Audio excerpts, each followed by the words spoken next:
Assalamualaikum warahmatullahi wabarakatuh. Bismillahirrahmanirrahim.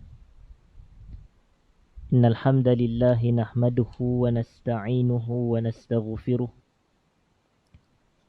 Wa na'udzu billahi min shururi anfusina wa min sayyiati a'malina. May yahdihillahu fala mudilla lahu wa may yudlilhu fala hadiya lahu. Ashhadu an la ilaha illallah wahdahu la syarika lah. Wa ashhadu anna sayyidana Muhammadan abduhu wa rasuluh. Allahumma salli wa sallim wa barik ala habibina wa sayyidina Muhammad wa ala alihi wa ashabihi wa ala man sara ala nahjihi ila yaumiddin, amma ba'd. Yang saya hormati seluruh jawatan kuasa pengurusan surau, muslimin dan muslimat, sidang jemaah, para pencinta ilmu yang dirahmati Allah sekalian. Pertama sekali kita panjatkan syukur kepada Allah Subhanahu wa ta'ala kerana pada malam ini kita dapat bersama sekali lagi berkumpul bagi kita menyambung perbahasan bulanan kita, hadirin dan hadirat, menggunakan kitab Al-Kabair yang menghimpunkan berkenaan dengan dosa-dosa besar,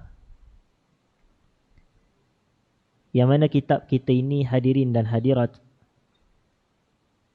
ditulis oleh Al-Imamul Hafiz Abu Abdillahi Az-Zahabi rahimahullah, ataupun Al-Imamul Zahabi, salah seorang tokoh besar dari kalangan ulama-ulama kita yang meninggal dunia pada tahun 748 Hijrah, hadirin dan hadirat.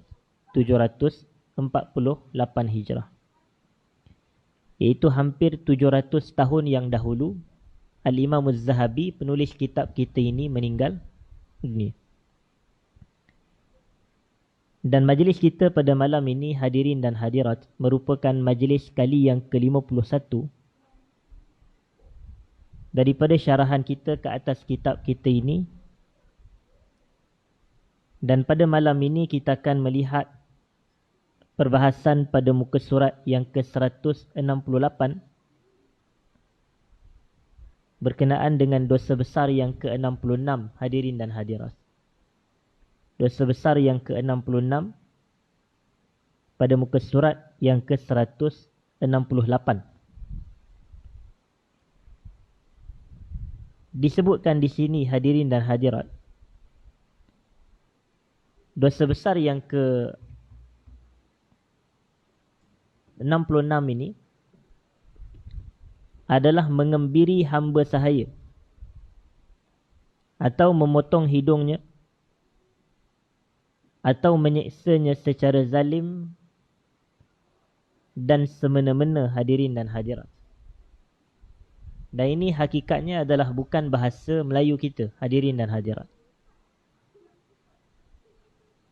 Dan yang dimaksudkan oleh penulis kitab kita ini adalah kita melakukan kejahatan secara fizikal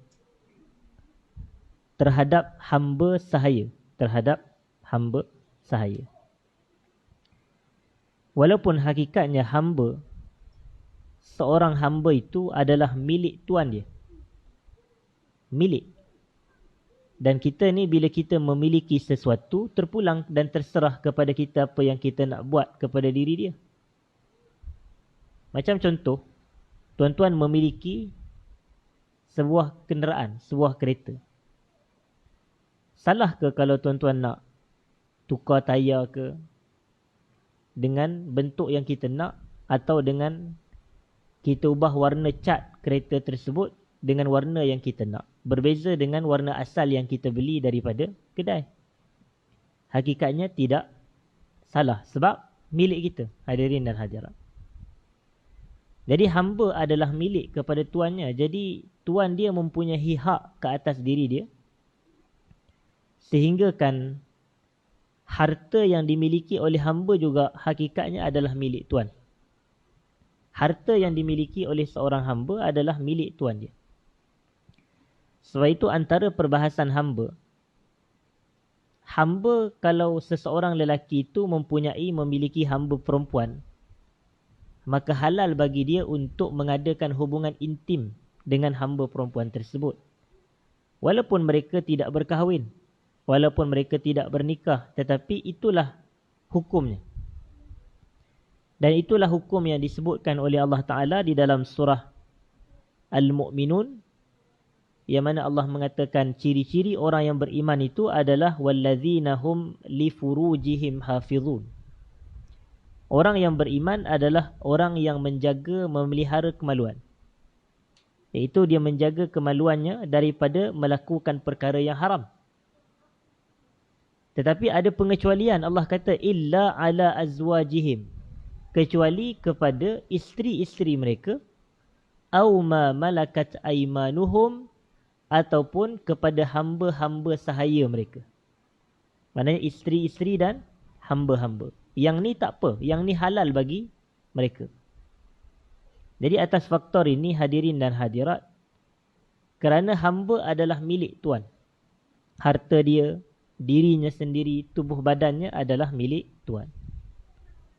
Tetapi Allah ni, dia bersifat dengan sifat rahim hadirin dan hadirat. Dan Allah mengharamkan perbuatan menzalimi manusia, tak kiralah manusia itu hamba ke atau orang merdeka. Kedua-duanya haram dizalimi. Dan ini adalah mempunyai dalil yang jelas, yang mana Allah Subhanahu wa Ta'ala menyebut hadirin dan hadirat dalam sebuah hadis kursi. Hadis apa? Hadis kursi.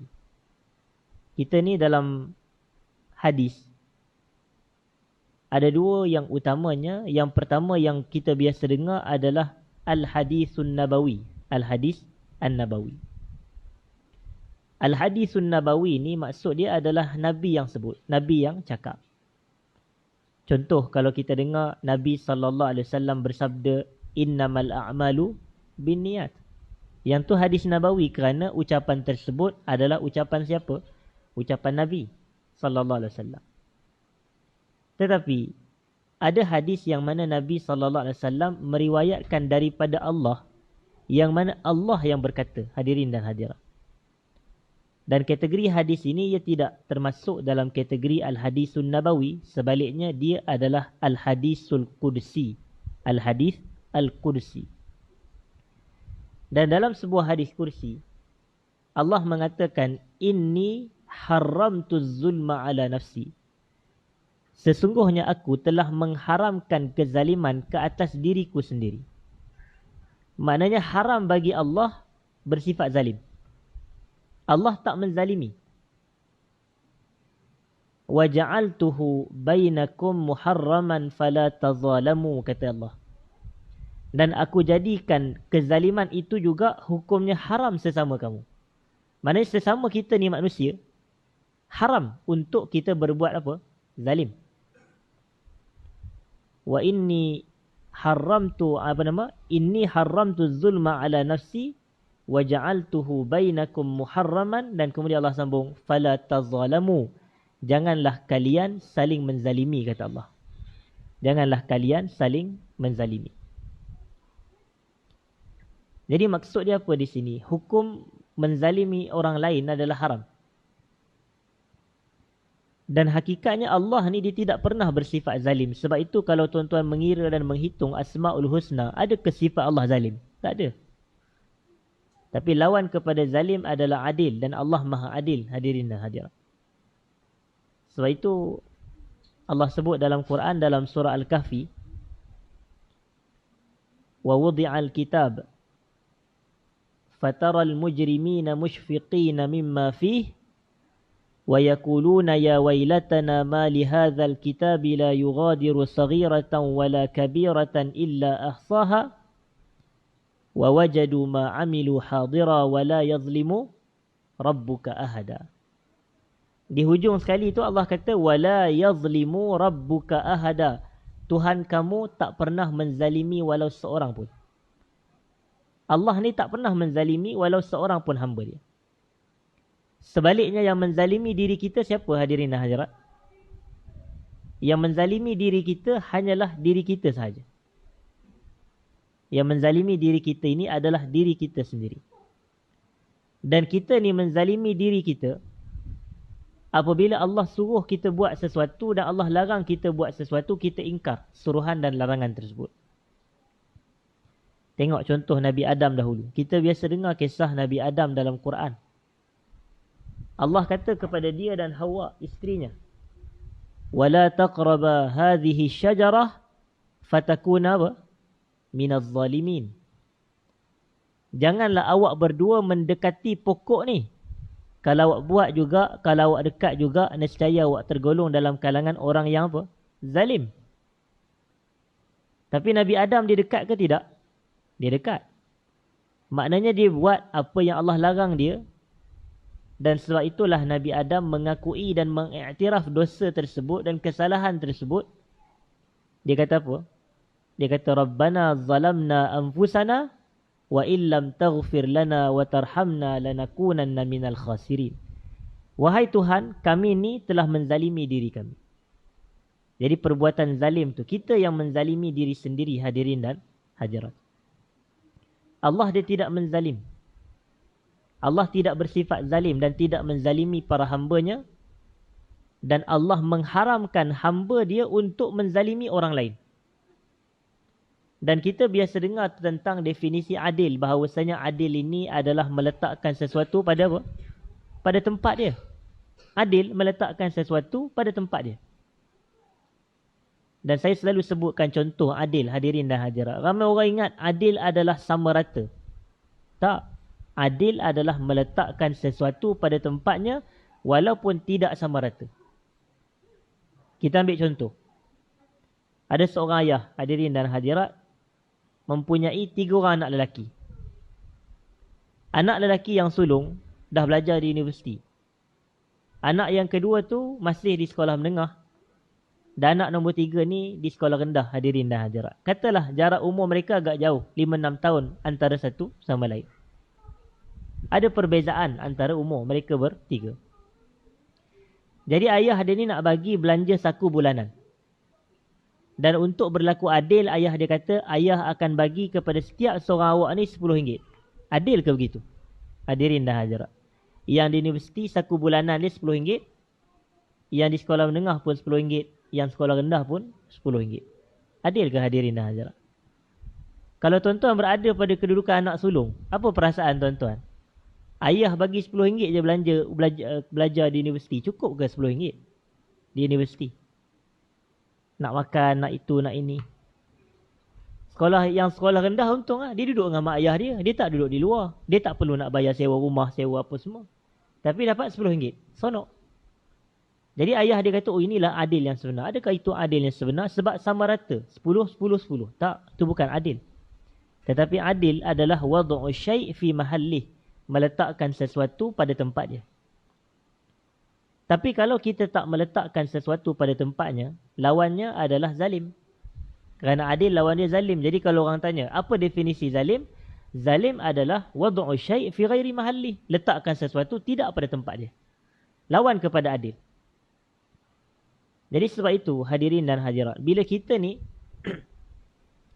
mentaati perintah Allah, itu adil. Meninggalkan larangan Allah, itu adil. Tapi bila kita mengingkari perintah Allah, melakukan larangan Allah, itu adalah zalim. Hadirin dan hadirat. Dan di sini penulis cuba nak bawa kezaliman yang berlaku sesama manusia. Sedangkan Allah kata dalam hadis kursi tadi, fala tazalamu. Jangan kalian saling menzalimi. Jangan kalian saling menzalimi. Maknanya tak boleh buat zalim kepada sesama manusia. Haram hukum dia, hadirin dan hadirat. Dan di sini ditunjukkan beberapa contoh perbuatan-perbuatan yang zalim. Yang dilakukan oleh seorang tuan. Dalam bahasa Arab disebut seorang sayyid. Seorang pemilik hamba. Terhadap hamba sahaya milik dia. Dan kita sekarang ini sudah tidak ada sistem hamba. Tetapi bukan bermakna hukum menzalimi orang tu boleh. Tidak. Haram juga. Kadang-kadang ada orang ingat orang gaji dia sebagai hamba dia. Lalu dia menzalimi orang gaji dia. Itu pun haram. Cuma hadis ni nak menunjukkan orang gaji tu orang yang bekerja. Dia dapat upah daripada pekerjaan dia dengan kita. Dia tidak hamba. Dia merdeka. Sama macam kita merdeka. Cuma dia bekerja, kita majikan. Tapi yang ni dalam situasi seorang hamba yang memang milik kita pun tak boleh dizalimi. Apatah lagi pekerja yang kita bagi upah kepada dia. Macam konteks kalau kita ini seorang majikan. Kita ada pekerja-pekerja yang bertugas di bawah kita. Bukan makna dia pekerja kita, dia hamba kita. Bukan. Sampai seolah kita ni menzalimi dia, buat itu dan ini. Tidak. Jadi maknanya kalau hamba yang milik kita pun Allah kata tak boleh zalimi. Nabi kata tak boleh zalimi. Orang yang bukan hamba kita, min babil aula. Lebih utama lagi untuk tidak buat jahat pada dia. Hadirin dan hadirat. Disebutkan di sini mengembiri hamba sahaya. Dan mengembiri ni adalah kita potong kemaluan dia. Kasih. Dalam bahasa kita kasih.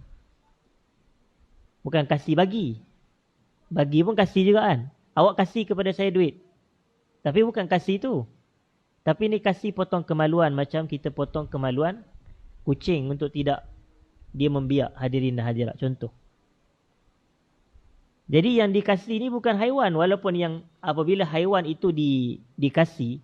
Yang ni ada khilaf ulama. Sebahagian kata macam menafikan fitrah kucing. Kesian kepada dia. Dia pun nak membiak juga. Hadirin dan hadirat. Tapi ada sebahagian ulama dibenarkan dalam keadaan dan situasi tertentu. Cuma yang dikasih ni adalah manusia. Yang ni lah jelas-jelas kezaliman hadirin dan hadirat. Bayang kalau kita dikasih hadirin dan hadirat. Jadi yang dikasih ni adalah hamba sahaya dia. Yang ni macam menafikan fitrah dia. Atau memotong hidung dia. Hidung dipotong hadirin dan hadirat. Menzalimi. Boleh jadi ada perkara yang dia tak suka kepada hamba dia. Maka dia menzalimi hamba dia. Dia marah kepada hamba dia. Dia menyeksa hamba dia dengan sebegitu teruk. Atau menyeksanya secara zalim dan semena-mena. Semena-mena di sini merujuk tidak ada sebarang sebab. Dia ni dibunuh tanpa sebab. Atau dia dipukul tanpa sebab. Atau dia disakiti, dizalimi tanpa sebab. Jadi semua ini adalah kezaliman hadirin dan hadirat. Dan disebutkan di bawah itu dalilnya. Iaitu Allah Subhanahu Wa Taala berfirman. Dalam menceritakan berkenaan dengan sifat iblis hadirin dan hadirat. Berkenaan dengan sifat iblis.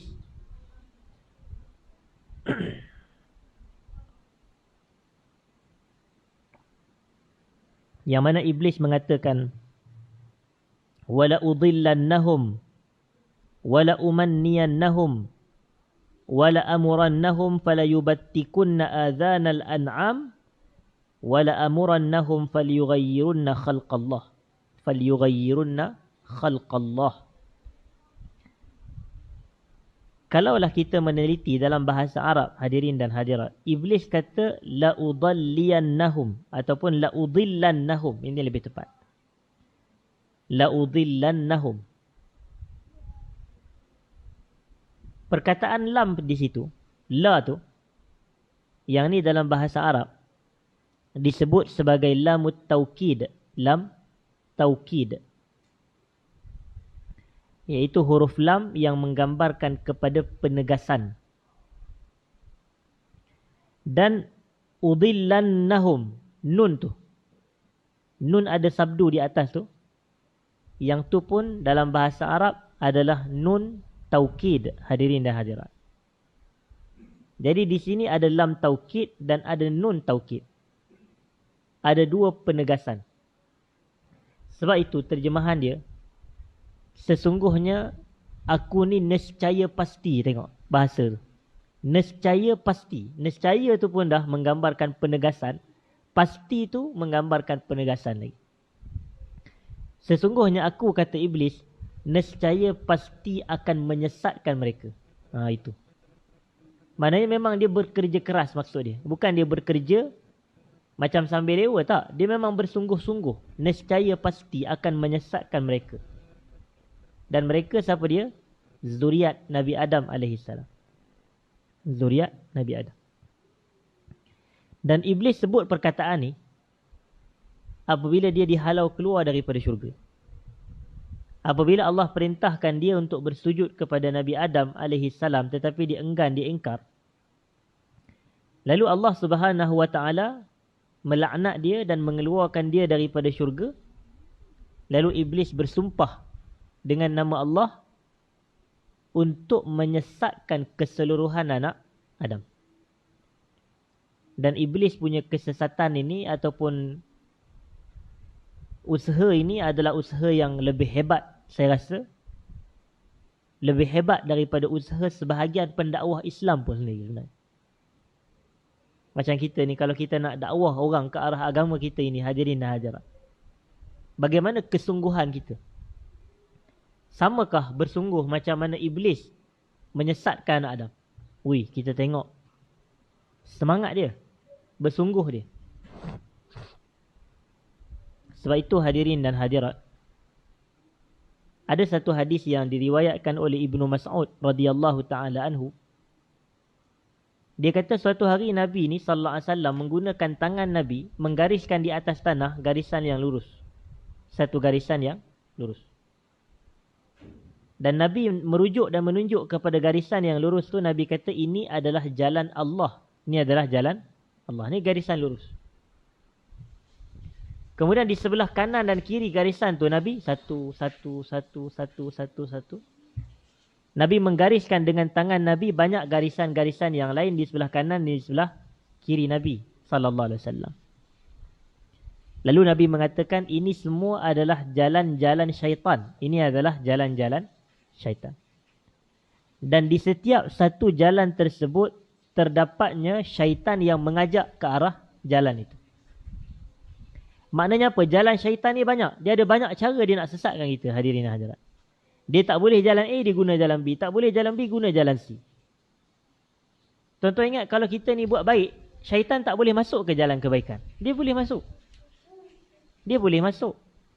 Bila kita ni mula datang masjid, bila kita ni mula nak berubah, pakaian kita semakin sopan, semakin santun, semakin menjaga aurat, waktu tu dia dah datang pintu-pintu ujub, pintu-pintu riak, dan pintu-pintu duk rasa yang orang lain ni aku lagi baik daripada dia. Nampak? Padahal kita salat, padahal kita tutup aurat, padahal kita hadir majlis ilmu, tapi bila ada perasaan-perasaan aku lagi baik daripada dia, aku lagi baik, ni masuk neraka ni contoh. Ni tak semayang kat surau, kita semayang kat surau. Dia rasa diri dia hebat, dia rasa diri dia lebih baik. Dan atas sebab perasaan rasa lebih baik inilah Iblis tu dilaknat sampai kiamat, hadirin dan hadirat. Bila Allah suruh dia sujud kepada Nabi Adam, dia kata apa? Ana khairum minhu, aku lebih baik daripada Adam. Tengok, bahaya takabur ni. Bahaya rasa megah diri dan bangga diri bila kita duk kata. Dan orang yang buat macam minum arak, itu pun jalan syaitan. Yang berzina, yang berjudi, yang rasuah, itu pun jalan syaitan, hadirin dan hadirat. Jadi syaitan ni dia datang dalam pelbagai jalan. Jadi sebab itu kita kena hati-hati. Dalam bab ibadah pun syaitan datang. Dan sebenarnya lagi bahaya adalah bila syaitan datang dalam bab-bab ibadah ni, hadirin dan hadirat. Syaitan datang dalam bab-bab ibadat ni lah dia duk merasakan kita ni buat benda betul sedangkan salah. Dan itu yang Allah Ta'ala sebut dalam surah Al-Kahfi. Yang mana Allah Ta'ala mengatakan, nakkah kamu aku bagi tahu kepada kamu. Apa ayat dia? Bil akhsarina a'mala tu. Kul hal nunabbi'ukum bil akhsarina a'mala. Katakanlah wahai Muhammad, nakkah kamu aku bagi tahu kepada kamu golongan yang paling rugi amalannya. Allazina dhalla sa'yuhum fil hayatid dunya wa hum yahsabun annahum yuhsinuna sun'a. Mereka ni sesat dalam amalan di dunia sedangkan mereka menyangka mereka melakukan amalan yang paling baik sekali. Amalan dia tak betul tapi dia rasa dia buat benda betul. Yang ni masalah. Yang ni yang kita namakan sebagai benda-benda syubhat, hadirin dan hadirat. Dan sebab itu, kita kata syaitan ni dia datang sesatkan kita dalam pelbagai bentuk. Jadi kita kena berhati-hati daripada setiap sudut, hadirin dan hadirat. Wala umanniyannahum, dan aku pasti akan membangkitkan angan-angan kosong pada mereka dan akan menyuruh mereka memotong telinga-telinga binatang ternak mereka. Potong telinga lembu, telinga unta, telinga kambing, iaitu menzalimi haiwan, hadirin dan hadirat. Lalu mereka benar-benar memotongnya dan aku menyuruh mereka agar mengubah ciptaan Allah. Ubah ciptaan Allah tu yang orang kata kalau macam kita lah pada hari ni, ubah dagu, ubah pipi, ubah hidung bagi macam-macam. Itu mengubah ciptaan Allah, hadirin dan hadirat. Dan perubahan yang diharamkan adalah perubahan yang sifat dia kekal. Kerana kadang kalau kita ni muka kita asalnya berjerawat, hadirin dan hadirat, dan Allah Ta'ala cipta begitu. Tiba-tiba kita pakai pencuci muka contoh. Tengok bersih elok muka kita. Nampak? Kita pakai jenama apa-apa, tak payah sebut lah. Kalau saya sebut kan jadi kempen pula. Jadi apalah jenama-jenama contoh pencuci muka. Bila pakai jadi cantik muka dia, bersih. Tapi ada pula orang yang jenis loro bendul, dia kata awak ni ubah ciptaan Allah ni. Allah dah cipta berjerawat, awak pergi pakai buat apa? Itu tak termasuk, hadirin dan hadirat. Kerana perubahan ini ia bukan perubahan kekal. Nanti lama-kelamaan kalau kita dah sebulan tak pakai pencuci muka tu, kemudian dok makan benda minyak, dok makan kacang, dok makan itu ini, naik balik jerawat. Maknanya perubahan tu tak sifat dia kekal. Jadi benda yang tidak kekal ni tak apa. Itu yang ulama bahas tentang isu rambut tu, rebonding. Rebonding rambut. Kan kita bila kita rebonding rambut kan rambut jadi lurus, hadirin dan hadirat. Rambut keriting asalnya. Jadi tengok cantik nampak lurus. Hari tu kata waktu aku muda dulu tengok dia, rambut dia macam Maggie je rambut dia. Sekarang ni tengok Allah lurus je, kata elok. Apa dia buat? Rupanya dia guna rebonding, hadirin dan hadirat. Rebonding ni dia adalah dia punya cara dia. Tetapi rebonding adalah perubahan yang tidak kekal. Jadi hukumnya adalah harus, hadirin dan hadirat. Hukumnya adalah harus. Ada orang tanya juga, harus ni apa makna dia? Harus ni maknanya boleh buat. Nak buat boleh, tak nak buat pun tak apa. Kalau kita kata jadi wajib, Allah jenuh lah pula. Semua kita nak rebonding. Kalau kata sunat rebonding, mana dalilnya? Kalau kita kata makruh, apa pula dalil yang memakruhkan? Dan kalau kita kata haram, takkan rebonding rambut jadi haram? Jadi ini menunjukkan perkara-perkara ini harus, hadirin dan hadirat. Tapi perubahan yang kekal macam ubah bentuk hidung, dah ubah pipi, dah ubah macam-macam, hadirin dan hadirat. Dagu dia dulu tak ada pun lekuk-lekuk, tapi dah ada lekuk pula sekarang contoh. Yang ni perubahan-perubahan ini adalah perubahan yang kekal. Maka yang ni diharamkan di sisi syarak. Jadi ini semuanya adalah kesan daripada apa? Bisikan iblis. Iblis yang ajak suruh. Dia kata, awak tahu dah awak lagi cantik kalau awak ubah jantina dia tu. Ni bukannya ubah dagu ke ubah hidung ke apa ke, tidak. Tapi ubah jantina, hadirin dan hadirat. Daripada lelaki dia jadi perempuan. Daripada Farhan jadi Farhana. Macam-macam, hadirin dan hadirat. Jadi perubahan-perubahan ini, kalau ubah nama tu mungkinlah, tak apa. Ini ubah diri, ubah. Dia buat pembedahan itu, pembedahan ni, dan ini jelas-jelas haram. Dalilnya adalah wala amurannahum fala yughayyirunna khalqallah. Aku akan suruh mereka dan akhirnya mereka benar-benar mengubah ciptaan Allah. Sedangkan Allah cipta kita ni lelaki, dia ubah jadi perempuan. Dia ubah ciptaan Allah. Allah cipta dia perempuan, dia ubah nak jadi lelaki pula, hadirin dan hadirat. Jadi inilah yang tidak dibenarkan. Sebahagian ulama tafsir mengatakan yang dimaksudkan dengan mengubah ciptaan Allah di sini adalah perbuatan mengembiri itu. Mengembiri di situ kasih. Iaitu memotong kemaluan, ataupun dalam arti kata dia sebenarnya bukan potong kemaluan, hadirin dan hadirat. Tapi apa nak bahasa mudahnya, saya sebab banyak budak pula malam ni, kalau tidak saya mudah sebut. Tetapi dia bukan potong kemaluan. Kembiri bukan potong kemaluan, hadirin dan hadirat. Kalau tidak, kalau potong kemaluan macam mana dia nak buat air kecil? Jadi skrotum tu, hadirin dan hadirat. Jelas tak? Itulah dia yang dibuang, hadirin dan hadirat. Maknanya yang orang kata menaikkan nafsu dan seumpamanya, itu yang dibuat. Sebenarnya yang menaikkan nafsu adalah pada bahagian apa dia? Saya nak sebut ni benda rakaman pula ni, tu tak apa sangat rakaman ni. Tetapi kalau orang duk apa nama? Dia duk cut video ke apa semua tu, ustaz sebut ni gini-gini, padahal kita sebut dalam majlis ilmu. Tapi tuan-tuan faham, yang menaikkan nafsu itu. Sebab itu Nabi SAW dia sebut, dia kata ya ma'syarasy syabab, Nabi kata, wahai anak muda, Nabi kata, man istata'a minkumul ba'ah falyatazawwaj. Siapa yang mampu nak berkahwin, hendaklah dia berkahwin. Fa innahu aghaddu lil basar wa ahsanu lil farash. Kerana apa nama? Kalau berkahwin ni, mata kita akan lebih tunduk dan kemaluan akan lebih terjaga. Kemudian Nabi sambung, Nabi kata, faman lam yastati', tapi siapa yang tak mampu berkahwin, fa alaihi bis-shaum, maka hendaklah dia berpuasa. Fa innahu lahu wija'.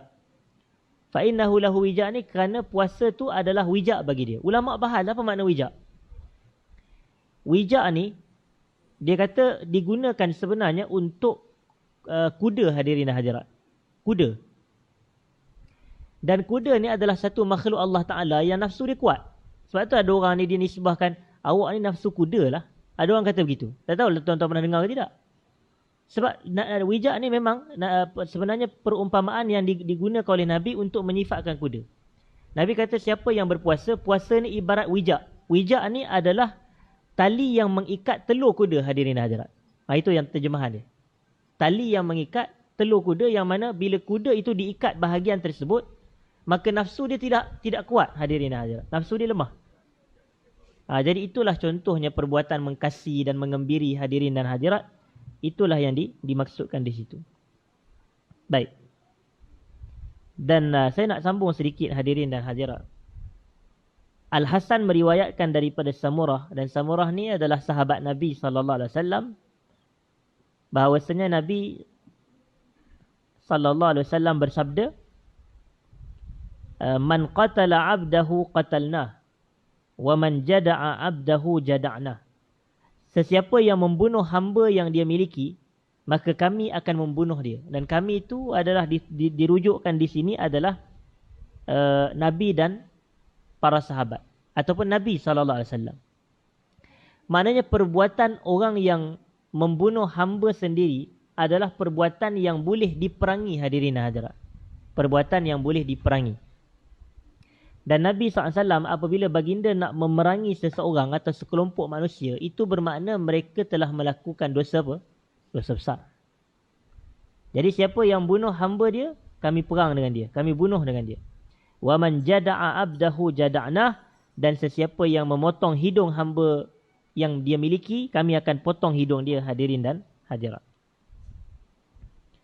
Dan begitu juga daripada Samurah, sahabat Nabi SAW, beliau mengatakan, beliau meriwayat kepada Nabi, man akhsa abdahu akhsainah, sesiapa yang mengkasi hamba sahayanya, nescaya kami akan mengkasi dia. Mana ini hukuman. Mana jahat dibalas jahat, hadirin dan hadirat. Dan ini sebenarnya ia juga termasuk dalam bab qisas.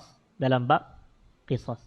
Dan agama kita ini, dalam undang-undang syariah, dalam khususnya berkenaan dengan jenayah, kita ada 3. Yang pertamanya adalah disebut sebagai hukum had, atau kata banyaknya hukum hudud, hadirin dan hadirat. Yang kedua adalah qisas. Dan yang ketiga apa? Yang ketiga adalah ta'zir. Biasa dengar perkataan ta'zir. Hudud, qisas, ta'zir. Hudud ni adalah hukuman yang ditetapkan jumlah dan bilangannya oleh syarak, dan ia adalah hak Allah Ta'ala. Ia adalah hak Allah Ta'ala. Seperti mencuri, potong tangan. Berzina, kalau dia itu penzina yang muhsan, direjam. Iaitu penzina yang telah berkahwin. Kalau dia penzina yang ghairu muhsan, iaitu yang belum berkahwin, maka dia disebat sebanyak 100 kali sebatan. Kalau minum arak, disebat, hadirin dan hadirat. Kalau dia hirabah, iaitu merompak di jalanan berserta dengan pencurian dan pembunuhan, maka hukuman dia jauh lebih berat, hadirin dan hadirat. Disalib dan disilang tangan dan kakinya, itu disebut di dalam Al-Quran.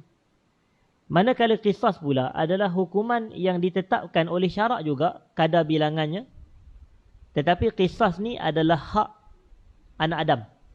Hak anak Adam. Contoh, bunuh balas bunuh. Hadirin dan hadirat. Bunuh balas dengan bunuh.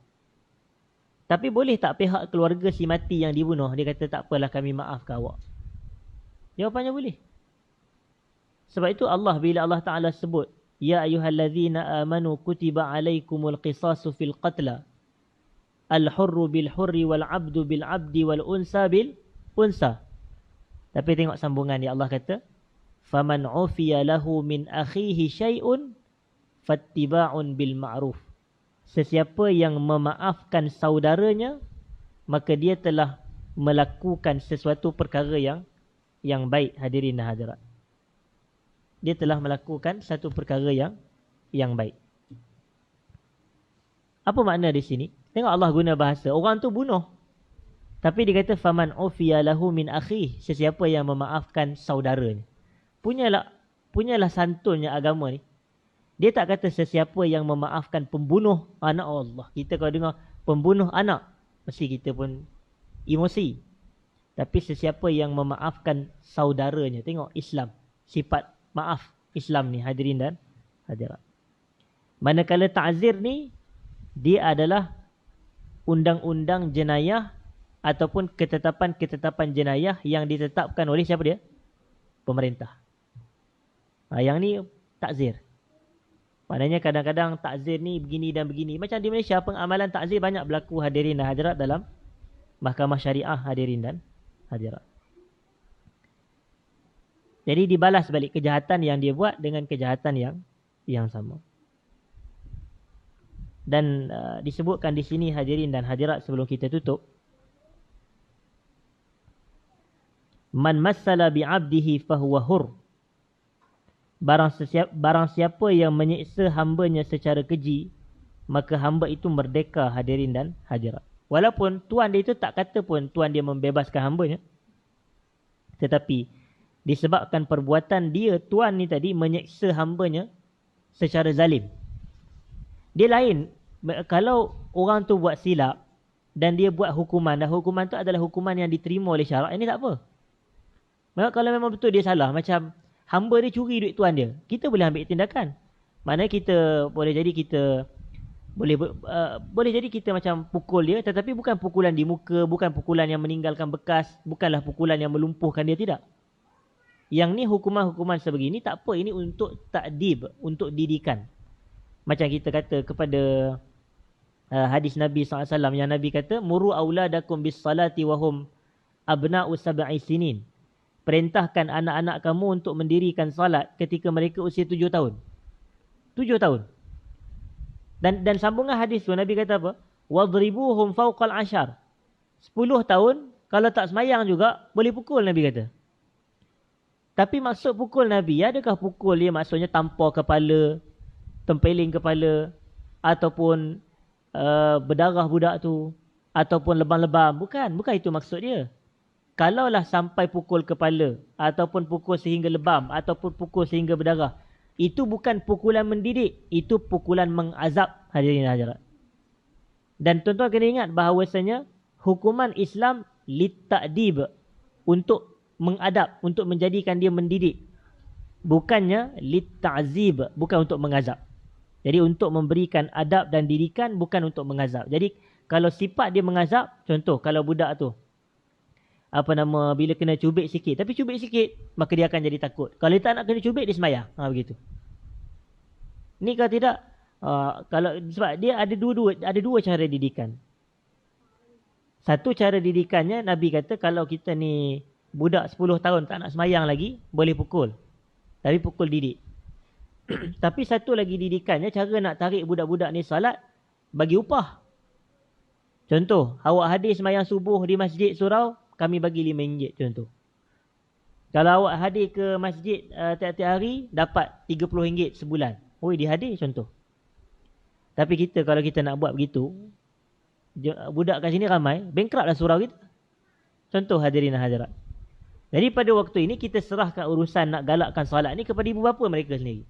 Jadi kalau mak bapak nak buat, tak apa. Mak bapak dia secara inisiatif sendiri. Mereka kata, oh kami nak bagi anak-anak kita semayang, kita bagi ganjaran. Awak kalau rajin semayang, ganjaran sekian-sekian. Tapi dua-dua boleh. Cuma macam itulah, bila kita nak bagi ganjaran-ganjaran yang bersifat keduniaan ni hadirin, kita takut dia salah faham konsep agama ni hadirin hadirat. Jadi seolah dia tak takut tinggalkan solat, tapi dia solat sebab dia nak dapatkan habuan dunia. Itu juga. Sedangkan agama kita tak adalah pula. Nabi kata siapa yang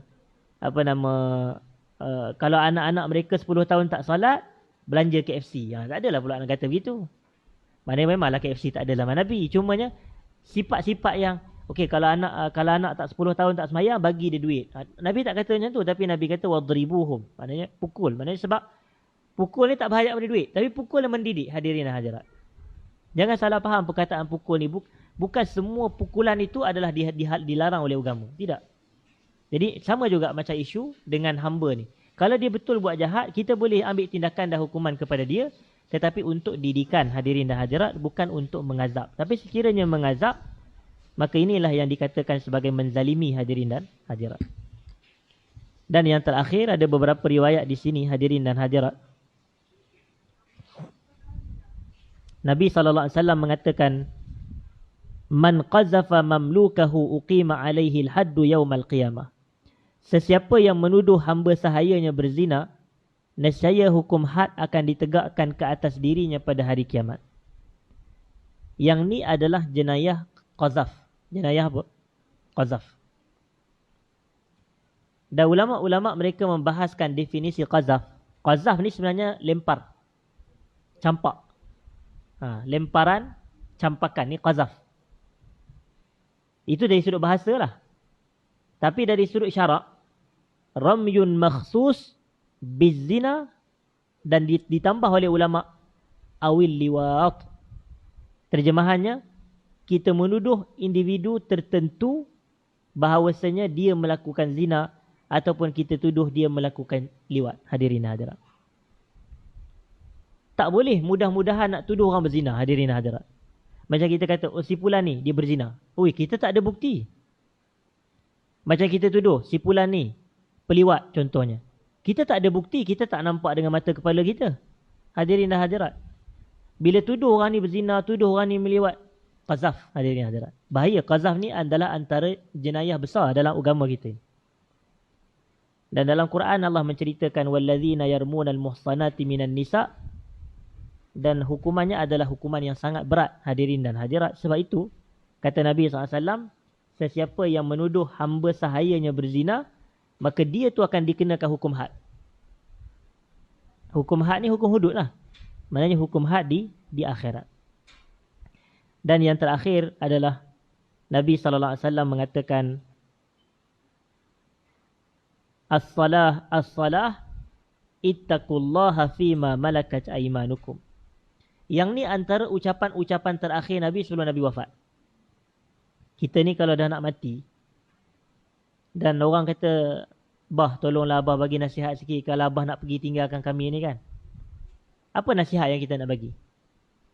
Takkan kita dah nak mati ni kita bagi nasihat kepada anak-anak, kepada keluarga kita, kita kata, nanti jangan lupa bagi ayam makan. Allah, dah nak mati nak cerita pasal ayam, pasal kucing jangan lupa makan. Dah nak mati ni ceritalah, bagilah nasihat yang bagus-bagus sikit hadirin hadirat. Tengok macam Nabi Allah Yaqub. Nabi Yaqub ni bapa kepada Nabi Yusuf dan anak-anak dia dalam cerita Yusuf yang ramai tu. Antaranya Bunyamin dan seumpamanya, dan yang lain-lain itulah yang anak-anak dia tu. Allah kata, am kuntum syuhada'a idh hadara Ya'qub al-mautu idh qala li banihi ma ta'buduna min ba'di.